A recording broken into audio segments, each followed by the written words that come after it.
Hello बच्चों, let's see the question. So if the temperature is increased as is in vertical position and has a piston of mass m that is able to move up or down without friction, right? So यहाँ पर अगर आप देखें तो यहाँ पर ये piston रखा हुआ है, इसके नीचे गैस भरी हुई है, राइट? और यहाँ पर उन्होंने कहा है कि पिस्टन को अप और डाउन मूव करते हैं, राइट? और अगर टेम्परेचर को इंक्रीज किया जाता है तो क्या असर पड़ेगा? प्रेशर और वॉल्यूम पर हमें ये बताना है। ठीक है, हमारा जो की कॉन्सेप्ट होगा यहाँ पर, दैट की concept will be we will use ideal gas equation. हम यहाँ पर आइडियल गैस इक्वेशन का यूज करेंगे। और आइडियल गैस इक्वेशन क्या होती है? It says that PV is equal to NRT, right?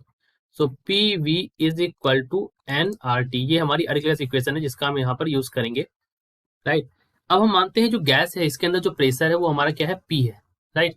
सो इस गैस के अंदर जो प्रेशर है दैट इज पी, ऊपर ये एम रखा हुआ मास, और यहाँ पर जो लग रहा है ऊपर say that is atmospheric pressure यहाँ से अप्लाई किया जा रहा है। ठीक है, तो जैसा हमने देखा तो यहाँ पर जो ये जो आपका ये पिस्टन है यहाँ पर रखा हुआ है, राइट? सो इस पिस्टन पर नीचे की तरफ से लग रहा है पी, ठीक है? ऊपर की तरफ से लगने वाले जो है फोर्सेस वो है हमारा एक तरह से एटमॉस्फेरिक प्रेशर लगा रहा है। Another that is acting over here is M G by A, right? ये भी यहाँ पर एक्ट कर रहा है। तो प्रेशर जो होगा गैस पर क्या होगा? ए हमारा इसके अंदर का जो एरिया है that is a, right? So ये हमारा ए जो है ये area of cross section of the piston है। सो लेट मी से दिस। और हमें पता है जो प्रेशर इनसाइड जो गैस का है वो बदलता नहीं है। So we can say that the pressure on the gas does not change. So we can say the pressure on the gas does not change. अब देखिए जो हमारा प्रेशर गैस के अंदर होगा that inside pressure will be, so we can say the pressure inside gas will be, inside gas उसको हम कैसे लिख सकते हैं? That P is equal to PA। अब देखिए PA यहाँ पर एटमॉस्फेरिक प्रेशर है mg बाई A, राइट? तो यहाँ पर आप PA को हम बोलेंगे atmospheric pressure. So this is atmospheric pressure and A is our area of cross section of the piston. So I have written that also. So A is the area of cross section of piston and mg is the weight of the piston, right?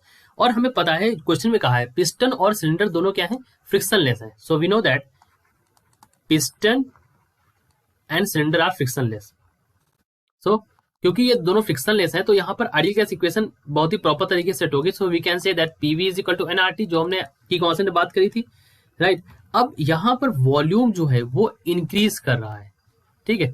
Pressure हमारा आपको पता है pressure is constant, जैसा मैंने पहले भी आपको बताया कि pressure of the gas does not change, यानी कि प्रेशर कांस्टेंट है। और हमारा वॉल्यूम जो है वो that is increasing. So volume हमारा इंक्रीज कर रहा है और प्रेशर हमारा कांस्टेंट है, पी भी कांस्टेंट है, आर हमारा क्या है? R is also constant, right? अगर ऐसी कंडीशन है तो volume is directly proportional to T.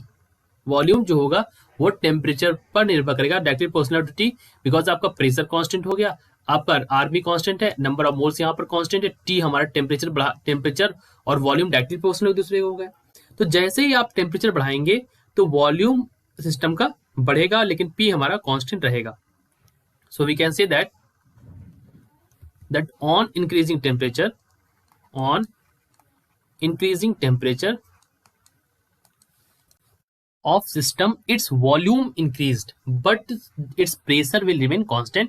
यानी कि अगर हमारा आंसर आप देखें यहाँ पर तो क्या हो जाएगा? इसका वॉल्यूम बढ़ेगा लेकिन प्रेशर इसका क्या रहेगा? कांस्टेंट रहेगा। सो अब देखते हैं ऑप्शन में वॉल्यूम इंक्रीज करेंगे प्रेशर कांस्टेंट रहेगा। सो पहला ऑप्शन तो गलत हो गया, दूसरा वाला ऑप्शन भी यहाँ पर गलत है, ओनली पी इंक्रीजेस। और ऑप्शन नंबर सी हमारा यहाँ पर सही है बिकॉज वी,